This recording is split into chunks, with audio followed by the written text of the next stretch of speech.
Hi everyone, Felicia of Super Nerdy Church Girl here to review 5 and 6, the final installment of Killer Mike's Trigger Warning on Netflix. So episode 5 is Outside the Box, and it's basically Killer Mike trying to expand his music's reach to like a non-traditional audience. So he decides to have a concert at a retirement community, and pretty much all white, elderly.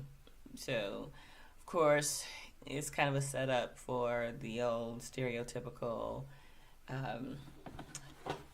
stereotypical like the generational conflict, misunderstandings in music, etc., etc. So, like, he has this meeting and he's asking about their music taste. Do they like rap music? Their political leanings, things like that. Then, he has this concert. He introduces a barbershop quartet, and they're just like, singing the lyrics to one of his songs in that barbershop quartet format. And then Killer Mike comes out and he's, rapping, basically, with rap. So with profanity and provocative words. And I'm sorry if I sound lackluster, but I'm just not feeling it. Sorry. And it was very difficult getting through these last 2 episodes. So I'm just going to breeze through it and get to my point. So he decides to have like this talent show, and T-Pain is like his co-judge, and he wants to form this group of people with all different political leanings, all different points of views. So, he has like this woman who plays the harp, and she dresses like in medieval attire. I know there's a term for that. One of my high school friends used to participate, like people who dress up in medieval attire and they go to those festivals and reenact those times. In complete garb, the whole thing. So she has this woman, one of the guys from Coca-Cola, a lot of the characters. I will say characters, and that's gonna be important later on.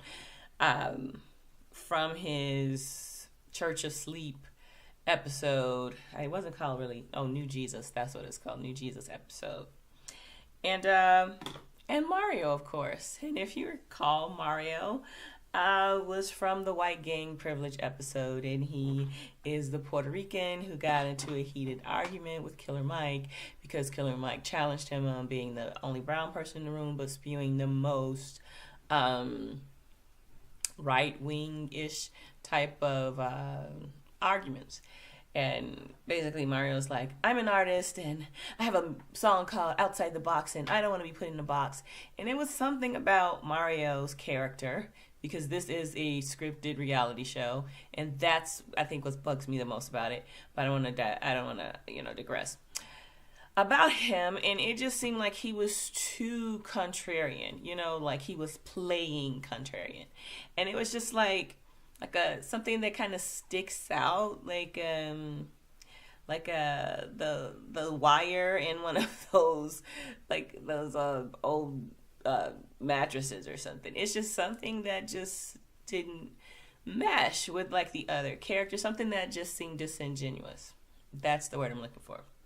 So they come up with this super group, and then they have this one like Trump supporter, and he's rapping. So once they form the group through the audition process, they go into the studio with T-Pain and Killer Mike, and everyone get a moment to write a verse, and then they get a chance to go to the mic inside the studio and lay it. So everyone lays their verse, and then this guy comes in and he ends his rap with the words white, N-I-G-G, you know the rest. I don't like saying the word, so I'm not gonna say it, but you get what I'm saying. So everyone was just like, oh, in a huff. But of course, Killer Mike wanting to be, you know, all inclusive of everybody's views allows him to keep the verse. They have a performance, and the crowd wasn't really into it. They were polite, but then, you know, here comes a Trump guy, and he ends the whole set with that white N word, and everyone's just kind of like, okay, that was awkward. But anywho, yeah, so that episode was okay. I didn't really get the point of it. Yeah, I don't even have a lot of notes. So let's move on to this last episode, The Kill Your Master. So the whole point of this episode is basically Killer Mike decides to buy some land and set up in his own like nation, called New Africa, and then the residents are going to be, you know, the members of that super group that he formed. And it's just right from the start, it just seemed hacky and full of shtick, and just, I was watching it like, what's the point? So you have these people come in, then you make Sir Major like, I don't know, I think he was the Department of Defense or something. He's making them walk in lines and just like silly stuff that doesn't even make any sense except to lay the groundwork for some type of later conflict, which of course comes from Mario. And let's get into Mario, shall we? So I was really kind of disturbed by his character because it just seems so wrought with like cliches. So he, in that one episode, the white gang privilege, in the focus group meeting, he's like the Puerto Rican brown person with right-wing ideas, right? And then in the episode Outside the Box, he is this, you know, eclectic musician type dude. All right. And so then in the Kill Your Master, well, I'm sorry, let's go back to Outside the Box. When they do their performance, he's all in drag, you know, doing his performance. And so then when they get to the Kill Your Master and they're on this used to be plantation, he is just like, just contrarian for no reason. And he's like, I don't want to walk in the line. You know, so Sir Major's making them walk in the line, as I mentioned before. And then he's like, I don't want to walk in the line. And so when they get to the house, they have to swear in the Book of Sleep. And, you know, I guess their allegiance to New America. He's like, I don't want to swear on any book. I don't think that swearing on a book is you know, that's just like where we came from. It's too many rules, blah, blah. So it's just like, okay, this is the best you guys could do. I mean, you could have tapped Mona Scott or somebody from all those Love and Hip Hops to create you a better script for this reality show. And that gets me back to Mario. I keep going back to Mario because he just seems so extra. And why is he so extra? Because he's probably an extra. I did a little digging and found that Mario is an actor. Surprise, surprise.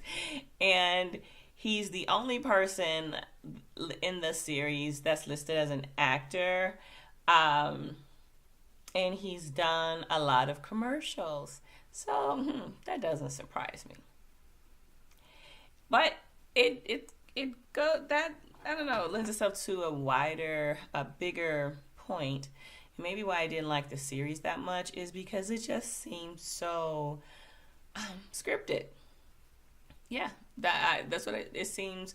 Now, of course, I know they probably had to write they're producing episodes. It's not like it's true reality and Killer Mike's just coming up with these ideas on the fly or something like that.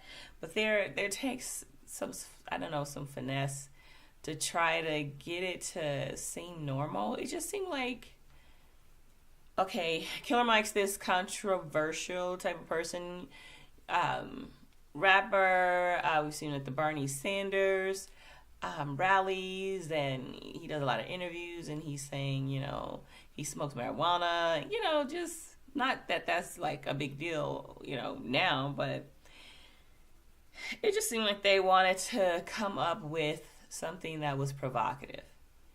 And then they threw all of the provocative type ideas into like a fishbowl, and then they started picking them out. It's like, oh wow, let's do a rap concert at an old white retirement home. Yeah, that's provocative. Let's attack white Jesus because that's provocative.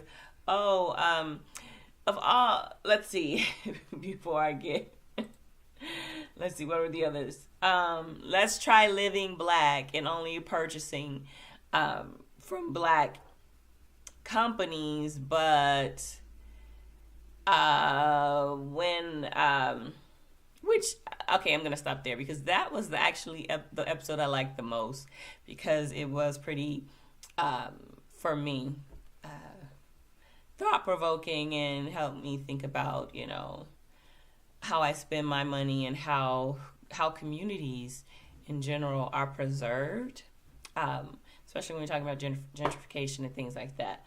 But like in the F School episode, so you had the living black, but then the F School episode, like everyone that you hire is non-black, so it was kind of like, okay. I don't know. I just didn't like it. Did anyone else like it? I don't even want to drag this video on anymore. I just wanted to finish the episodes because they started, and it was a struggle.